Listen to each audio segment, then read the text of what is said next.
Exide industry को मैंने लगभग यहाँ पर 1 डेढ़ सालों से मैं यहाँ पर उसको फॉलो कर रहा हूँ कि स्टॉक थोड़ा करेक्शन पे आ जाए एंड इसके अंदर मैं एंट्री लूँ। एक्चुअली इसका कुछ रीज़न था। मुझे ऐसा लगता है कि बैटरी इंडस्ट्री आगे बहुत ऊपर जा सकता है, मतलब इसका बहुत ज़्यादा ग्रो हो सकता है एंड जो ईवी है, ईवी के चलते ही बैटरी इंडस्ट्री का बहुत ग्रो होगा एंड ये इंडस्ट्री का बहुत अच्छा एक लीडर माना जाता है एक्साइड इंडस्ट्री को। तो अगर इसकी जो चार्ट है, इसको अगर चार्ट को हम अगर बहुत डिटेल में देखें तो आप देख पाएंगे कि अगर टेक्निकली बात करें तो एक लॉन्ग रन में ये तो एक अप ट्रेंड वाला चार्ट है, राइट। लॉन्ग रन में एकदम अप ट्रेंड वाला चार्ट है and as a probability definitely ये ऊपर जा सकता है। तो यहाँ पर अभी जो लेवल यहाँ पर आप देख रहे हैं, तो आप यहाँ पर जो भी लेवल यहाँ पर देखेंगे, ये इसका एक सपोर्टेड लेवल चल रहा है। फिलहाल इसका एक सपोर्टेड लेवल चल रहा है। लेकिन हमने यहाँ पर नॉर्मली टेक्निकली बात किया। अभी आप यहाँ पर सोच सकते हैं कि यहाँ पर आपने हेड एंड शोल्डर पैटर्न आपने यहाँ पर देख लिया। जैसे मैं आपको अगर यहाँ पर दिखा देता हूँ कि आपने यहाँ पर देखा शायद कि ये हो गया एक हेड एंड शोल्डर पैटर्न। तो हेड एंड शोल्डर पैटर्न बनाने के तो मतलब यही होता है कि स्टॉक नीचे गिर जाएगा, राइट। देखिए, मैं खुद एक ट्रेनर हूँ, मैं बहुत सारे लोगों को ऐसे ट्रेन भी करता हूँ। तो हेड एंड शोल्डर पैटर्न का मतलब होता है कि हाँ, डेफिनेटली स्टॉक नीचे गिर जाएगा, लेकिन हमेशा ये काम नहीं करता। कुछ जगह पे ये काम करता है एंड कुछ जगह पे ये काम नहीं करता। इसका बहुत सारे रीज़न है क्यों काम नहीं करता। क्योंकि जब कोई स्टॉक अप ट्रेंड होता है तो अप ट्रेंड में वो एक करेक्शन फेज बनाता है। हेड एंड शोल्डर पैटर्न का मतलब ये नहीं है कि पैटर्न बना के स्टॉक सीधा नीचे गिर जाएगा या फिर पैटर्न बनने वाला है, तो ऐसा नहीं होता। जो अप ट्रेंड स्टॉक है वो हमेशा अप ट्रेंड साइड पे ही रहता है एंड इसका फंडामेंटल तो हम थोड़ा बाद में एनालिसिस करेंगे। लेकिन टेक्निकली अगर बात करें तो अगर आप यहाँ पर देखेंगे तो मैं आपको यहाँ पर बता देता हूँ कि ये हो गया एक सपोर्टेड लेवल। देखिए, this is a supported level. तो इसी लेवल के आसपास स्टॉक ने 2012 से लेकर यहाँ पर उसने सपोर्ट ले लेकर ऊपर जा रहा है। तो एक प्रोबेबिलिटी हो सकता है कि इस जगह से स्टॉक ऊपर जा सकता है। एक बाउंस बैक, एक करेक्शन फेज इसके अंदर आ सकता है। मैंने खुद यहाँ पर बहुत दिनों से मैंने यहाँ पर वेट करके था। तो यहाँ पर कुछ बैकअप प्लान्स भी है। मान लीजिए कि हेड एंड शोल्डर पैटर्न यहाँ पर फॉर्मेशन बन जाता है एंड फिर स्टॉक गिर जाता है, तो इसका बाद भी यहाँ पर कुछ बैकअप प्लान है। लेकिन हम इस तरह के चार्ट के अंदर रिस्क नहीं लेंगे। तो यहाँ पर हम फंडामेंटल भी एनालिसिस करेंगे। तो फंडामेंटल एनालिसिस करने के लिए मैं नॉर्मली यहाँ पर स्क्रीनर्स को हमेशा प्रेफर करता हूँ। तो स्क्रीनर्स के ऊपर अगर जाके मैं अगर आपको यहाँ पर दिखाऊँ तो आप यहाँ पर सबसे पहले यहाँ पर इसका जो वेबसाइट है, इसको वेबसाइट को हम एक बार विजिट कर लेते हैं। तो आपको यहाँ पर पता चल जाएगा कि वेबसाइट के अंदर मतलब कंपनी क्या क्या बेचता है, कंपनी का क्या है क्या नहीं है, आपको सब कुछ यहाँ पर पता चल जाएगा। तो आप यहाँ पर देख सकते हैं टोटली एनर्जी बेस है ये। इसका अगर प्रोडक्ट हम आपको दिखाएंगे तो आप यहाँ पर देख सकते हैं ऑटो, यहाँ पर आप देख सकते हैं कि कंपनी मतलब यहाँ पर वो हर तरह की यहाँ पर बैटरी बनाता है, हर किसी के लिए वो बैटरी बनाता है। तो बैटरी इंडस्ट्री अगर आगे बढ़ेगा, ईवी अगर आगे बढ़ेगा, फ्यूचर अगर ईवी का है, तो डेफिनेटली ये तो होगा ही होगा कि एक्साइड इंडस्ट्री का जो शेयर्स है वो बहुत ऊपर जा सकता है। एंड अगर मैं आपको यहाँ पर देखा हूँ कंपनी का जो मार्केट कैपिटलाइजेशन है, मार्केट कैपिटलाइजेशन यहाँ पर आप देख पाएंगे कि यहाँ पर 11,000 करोड़ यहाँ पर मार्केट कैपिटलाइजेशन दिखा रहा है। लेकिन इसका जो हाई था 52 वीक हाई यहाँ पर 205 था एंड 135 रुपीज़ इसका सबसे लो था। लेकिन जो सबसे इम्पोर्टेंट होता है कि कंपनी का जो ROCE है, ROCE यानी रिटर्न ऑन कैपिटल एम्प्लॉयड, तो ये कितना परसेंट दे रहा है। ठीक है, तो आप अगर देखेंगे तो ROCE यहाँ पर है 49.6, ROE return on equity 48.8। Company का जो अगर इंडस्ट्री पी देखेंगे तो यहाँ पर 21.5 एंड स्टॉक का पी चल रहा है 2.68 एंड करंट रेशियो 1.82 जो कि यहाँ पर अच्छा है। डेट टू इक्विटी रेशियो 0.05 है। ऑपरेटिंग प्रॉफिट मार्जिन है यहाँ पर 10.9। प्रोमोटर होल्डिंग यहाँ पर 46% and last 5 year sales growth 2.73% and profit growth 40%, right. And PEG ratio यहाँ पर कितना दिख रहा है आप यहाँ पर, मतलब ऑन के नीचे एंड बहुत नीचे। तो यहाँ पर मतलब बहुत अच्छा है। हर एक चीज़ मिला के यहाँ पर ऐसा लग रहा है कि अच्छा है, ओवरऑल परफेक्ट है। अगर मैं इसका जो प्रोज एंड कॉन्स है उसको मैं अगर आपको दिखाऊं तो company almost debt free company है, तो यही सबसे अच्छी बात है। एंड कंपनी का जो एनुअल जो ग्रोथ है अगर आप यहाँ पर देखेंगे तो 40% कंपनी का एनुअल ग्रोथ है। मैंने आपको ऊपर दिखाई दिया था, तो वही चीज़ यहाँ पर प्रोज में यहाँ पर वो लिखा आ रहा है। लेकिन सबसे जो इम्पोर्टेंट बात है अगर मैं आपको ये दिखाऊँ कि असल में सेल्स इंक्रीज हो रहा है, तो हमें देखना क्या है, हमें सेल्स को देखना है। तो कंपनी का जो सेल्स है यहाँ पर अगर आप देखेंगे तो सेल्स यहाँ पर कंटिन्यूसली सेल्स इंक्रीज होते जा रहा है कंटिन्यूसली। हाँ, 2022 में यहाँ पर सेल्स थोड़ा डाउन हो गया, लेकिन सेल्स यहाँ पर कंटिन्यूसली इंक्रीज हो रहा है। तो एक प्रोबेबिलिटी है कि अगर कंपनी का सेल्स बढ़ेगा, कंपनी का सेल्स डेफिनेटली यहाँ पर बहुत बढ़ चुका है। मतलब अगर लास्ट 10 ईयर्स में अगर आप देखेंगे तो यहाँ पर सेल्स यहाँ पर ऑलमोस्ट यहाँ पर 300% कंपनी का जो सेल्स यहाँ पर 300 बढ़ चुका है। तो आगे फ्यूचर में अगर ईवी में कुछ डेफिनेटली यहाँ पर रिवोल्यूशनरी आएगा तो बैटरी इंडस्ट्री तो ग्रो करेगा ही करेगा। तो बैटरी इंडस्ट्री अगर ग्रो करेगा तो इंडस्ट्री का किंग बैठा हुआ है यहाँ पर, तो डेफिनेटली ये भी ग्रो करेगा।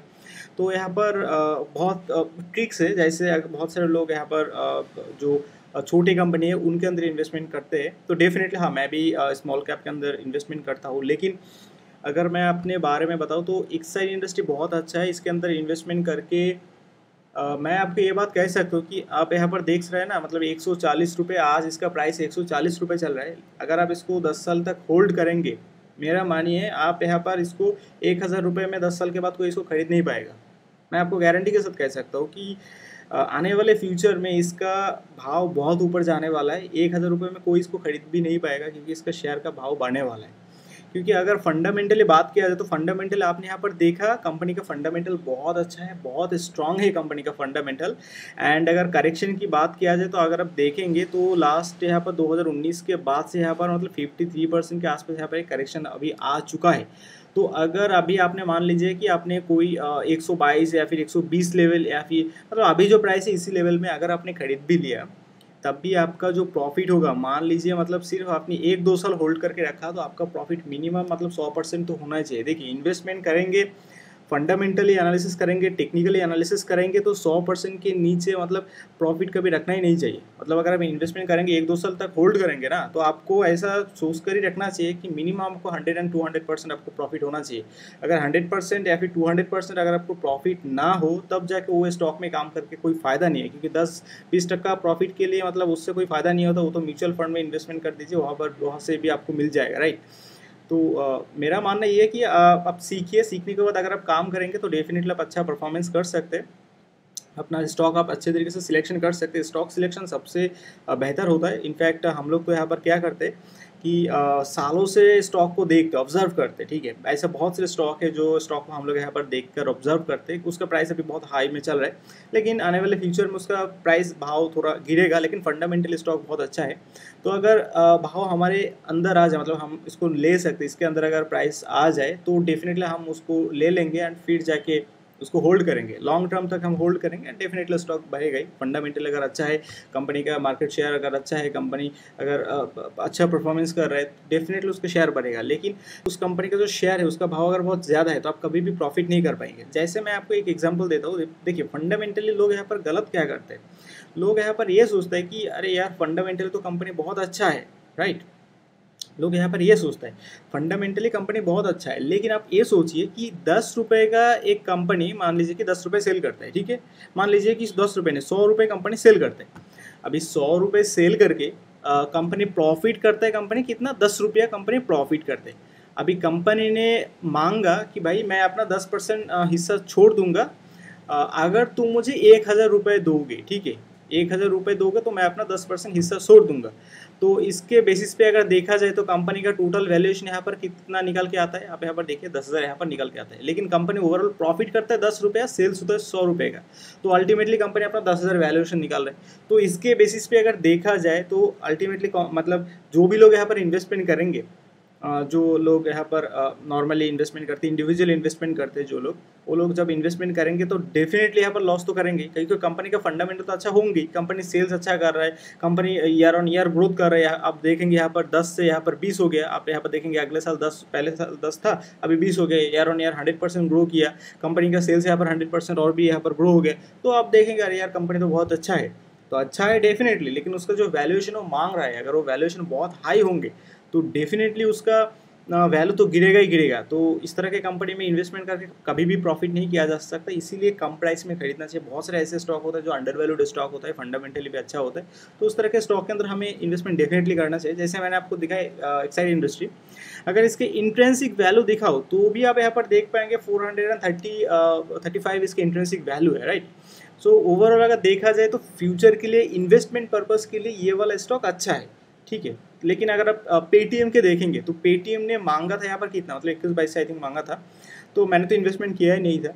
तो जो लोग वहाँ पर इन्वेस्टमेंट किए थे उनको, उनके साथ यही हुआ कि एक्चुअली कंपनी का ओवरऑल जो सेल्स था, कंपनी का जो प्रॉफिट, कंपनी का एक्चुअली कोई प्रॉफिट था ही नहीं, कंपनी तो नेगेटिव में था। तो इसी के वजह से ही पेटीएम मतलब इतना गिरावट दिया। तो डेफिनेटली आपको सोच समझ कर आपको काम करना चाहिए। एंड एक्साइड इंडस्ट्री के बारे में अगर बात है तो डेफिनेटली ये ऊपर जा सकता है, लेकिन आपको यहाँ पर लॉन्ग टर्म तक काम करना पड़ेगा। लॉन्ग में आपको कभी भी लॉस नहीं होगा। एंड मैं आपको कह सकता हूँ ये वाला स्टॉक अभी आप 140 देख रहे हैं ना, फ्यूचर में अगर आप यहाँ पर होल्ड करेंगे, मान लीजिए कि 10 साल तक अगर मैं यूट्यूब जर्नी में अगर मैं रहा, तो मैं आपको यहाँ पर डेफिनेटली बताऊंगा कि एक्साइड इंडस्ट्री मतलब आने वाले 10 सालों के बाद यहाँ पर मतलब कम से कम 500% यहाँ पर मिनिमम प्रॉफिट दी गई। मतलब 500% के नीचे तो मैं इसको छोड़ूंगा नहीं, क्योंकि मैं खरीदने वाला हूँ इसको कुछ ही दिन के बाद ही। इसका जो चार्ट मूवमेंट मतलब हर एक चीज़ देखकर एक अच्छा एंट्री लूँगा, क्योंकि मैंने बहुत दिनों से इसको देखा था। तो अभी समय आ चुका है एंट्री लेने की, तो मैं इसके अंदर एंट्री ले लूँगा। तो जो भी लोग यहाँ पर एंट्री लेना चाहते हैं एक बात सोच कर एंट्री लीजिएगा, क्योंकि कंपनी का फंडामेंटल अच्छा है, लेकिन टेक्निकल बेसिस पे अभी मार्केट थोड़ा नीचे जाने वाला है। तो डेफिनेटली ऐसा हो सकता है अगर निफ्टी थोड़ा नीचे चला जाए तो स्टॉक भी 10-20 पॉइंट नीचे चला जाएगा। तो इसके लिए आपको आप यहाँ पर घबराइए मत। तो कुछ नहीं होगा, आने वाले फ्यूचर में कंपनी बहुत अच्छा ही होगा। एंड अगर मैं आपको यहाँ पर कुछ और और चीज़ कुछ बैकअप प्लान बताऊँ, मेरा बैकअप प्लान बताऊँ। देखिए मैं इसके अंदर 10 लाख इन्वेस्टमेंट करने वाला हूँ। एंड अगर आप यहाँ पर इन्वेस्टमेंट करेंगे तो आपका मिनिमम जो इन्वेस्टमेंट अमाउंट होना चाहिए, आपका मिनिमम इन्वेस्टमेंट अमाउंट 10,000 होना चाहिए। एंड अगर आपका मैक्सिमम अगर बताए कि आप मैक्सिमम कितना यहाँ पर इन्वेस्टमेंट करेंगे, तो इसके बारे में अगर मैं बताऊँ तो मैक्सिमम अपना कैपिटल का 1% आप यहाँ पर इन्वेस्टमेंट कर सकते हैं। कैपिटल का मैक्सिमम 1% एंड मिनिमम आपको 10,000 रुपये इन्वेस्टमेंट करने हैं, क्योंकि 10,000 के नीचे इन्वेस्टमेंट करेंगे तो प्रॉफिट भी होगा तो कुछ रहेगा नहीं आपके पास, मतलब अल्टीमेटली कुछ भी होगा ही नहीं उससे आपको। तो इसीलिए आपको मिनिमम इन्वेस्टमेंट करना चाहिए। लेकिन जैसे आप सोच रहे हैं मैं यहाँ पर इतना पैसा इन्वेस्टमेंट करूँगा, लेकिन वो एक बार में मैं इन्वेस्टमेंट कभी नहीं करता, क्योंकि कुछ बैकअप प्लान भी है। जैसे अभी जो प्राइस चल रहा है इस प्राइस में मैं यहाँ पर एक बार खरीदूंगा। अगर स्टॉक गिर जाए, मान लीजिए कि स्टॉक अगर गिर जाए, तो मैं उसको इस लेवल पे मतलब इसी लेवल के आसपास मैं उसको एक बार फिर से दोबारा इन्वेस्टमेंट करूँगा। एंड फिर जाके मैं इसी लेवल के अंदर इसको दोबारा एक इन्वेस्टमेंट करूंगा। अगर वो और भी गिर जाए, मतलब मान लीजिए किसी ने और भी गिरावट दे दिया, तो मैं किसी ना किसी इसी लेवल पे एक बार दोबारा यहाँ पर मैंने इन्वेस्टमेंट करूंगा। तो इससे क्या होगा कि आने वाले फ्यूचर में ऐसा हो सकता है कि मेरा जो प्राइस है वो एवरेज हो जाए एंड वो 10 लाख यहाँ पर अल्टीमेटली मैं यहाँ पर डल सकूँ एंड वो सही तरीके से डल सकूँ। इससे मेरा एवरेज प्राइस अल्टीमेटली अगर आप देखेंगे तो वो 100 या फिर 80 के आसपास ही मेरा एवरेज प्राइस होंगे। तो मैं एक्चुअली मेरा जो एंट्री वाला स्ट्रैटेजी होता है वो थोड़ा अलग अलग होता है। मैं इस तरह के एंट्री मैं हर स्टॉक में नहीं लेता, क्योंकि इसी स्टॉक के अंदर मैं लूँगा क्योंकि मुझे ऐसा लगता है कि स्टॉक ऊपर जाएगा ही, मतलब ये तो 100% श्योर ही है स्टॉक ऊपर जाएगा ही। तो जो स्टॉक मतलब श्योरिटी बहुत ज़्यादा है तो उसके अंदर बैकअप प्लान भी बनाना चाहिए, मतलब अगर कुछ प्रॉब्लम भी हो जाए तब भी बैकअप प्लान बनाना चाहिए। तो इनिशियली मैं यहाँ पर जस्ट यहाँ पर 50,000 इन्वेस्टमेंट करूँगा। फिर अगर कुछ हो जाए मतलब नीचे गिर विर जाए तो मैं यहाँ पर फिर 50,000 इन्वेस्टमेंट करूँगा। एंड अगर फिर से यहाँ से गिर जाए तो मैं यहाँ पर डेफिनेटली फिर से 1 लाख इन्वेस्टमेंट करूँगा। एंड अगर फिर से गिर जाए तो मैं यहाँ पर 2 लाख इन्वेस्टमेंट करूँगा। एंड फिर अगर देखा हो कि यहाँ से फिर से स्टॉक ऊपर जा रहा है तो मैं यहाँ पर फिर से इन्वेस्टमेंट करता करता रहूँगा। तो ओवरऑल मैं यहाँ पर 3 ईयर्स में मैं यहाँ पर 10 लाख इन्वेस्टमेंट करूँगा, लेकिन इनिशियल लेवल पे मैं यहाँ पर इतना इन्वेस्टमेंट नहीं करूँगा। तो आप जो भी इन्वेस्टमेंट करेंगे आपका जो स्ट्रैटेजी होना चाहिए, एंट्री वाला एक स्ट्रैटेजी बनाइए कि आप एक डिसीजन बनाइए कि आप जो इस स्टॉक के अंदर इन्वेस्टमेंट करेंगे तो आपका जो एंट्री होगा इस लेवल पे एंट्री होना चाहिए, इस लेवल पे आप यहाँ पर इतना लेवल पे इसको खरीदना चाहिए। एंड आपके पास एक डायरी होना चाहिए, एक नोट्स होना चाहिए। देखिए मैं आपको एक चीज़ बताता हूँ कि अगर आपके पास एक नोट्स होंगे तो आप इस स्टॉक के बारे में वहाँ पर लिख कर रखिए कि आप इस स्टॉक एक्साइड इंडस्ट्री के बारे में आपको जो भी आज लगता है तो आप यहाँ पर लिख कर रखिए कि आज आपको अगर लगता है कि एक्साइड इंडिया ऊपर जा सकता है आने वाले 10 साल में, आने वाले 5 साल में, तो आप यहाँ पर लिख सकते हैं कि आपका आने वाले 5 साल में इंडस्ट्री ऊपर जा सकती है, इसका फंडामेंटल अच्छा है। फंडामेंटल आज के दिन आपने यहाँ पर ये चीज़ देखा था। एंड आप इसको 130 रुपये में खरीदने वाले हैं एंड अगर गिर जाए तो इतना लेवल में खरीदने वाले हैं, इतना रुपये इन्वेस्टमेंट करने वाले हैं। तो ये सब कुछ आप एक नोट में लिख कर रखिए। तो इससे क्या होगा कि कभी कभार मार्केट के अंदर पैनिक हो जाता है। तो अगर जब पैनिक हो जाएंगे तो आपका जो नोट्स है अगर आप उसको देखेंगे तो आपको डेफिनेटली यहाँ पर एक गाइडेंस मिलेगा, खुद से ही गाइडेंस मिलेगा कि आपने पास्ट में खुद से जो चीज़ कहा था वही चीज़ आपने फिर से देख रहे हैं। जो पैनिक के समय आ जाता है, पैनिक इज़ वेरी डेंजरस कि मार्केट में ऐसा बहुत बार आता रहता है। इनफैक्ट कल भी यहाँ पर यही हुआ था कि मार्केट तो यहाँ पर 500 पॉइंट गिर गया था। तो ऐसा हमेशा होता रहता है, तो इससे कोई डरना नहीं कभी, क्योंकि स्टॉक अगर फंडामेंटली अच्छा होगा तो डेफिनेटली अच्छा ही होगा। एंड करेक्शन फेज़ में अगर आप इसको खरीदेंगे तो डेफिनेटली आपका प्रॉफिट होने का चांसेस बहुत ज़्यादा बढ़ जाएगा। तो फिलहाल इस वीडियो में इतना ही। अपना ख्याल रखना एंड सोच समझ कर इन्वेस्टमेंट करना। Thank you.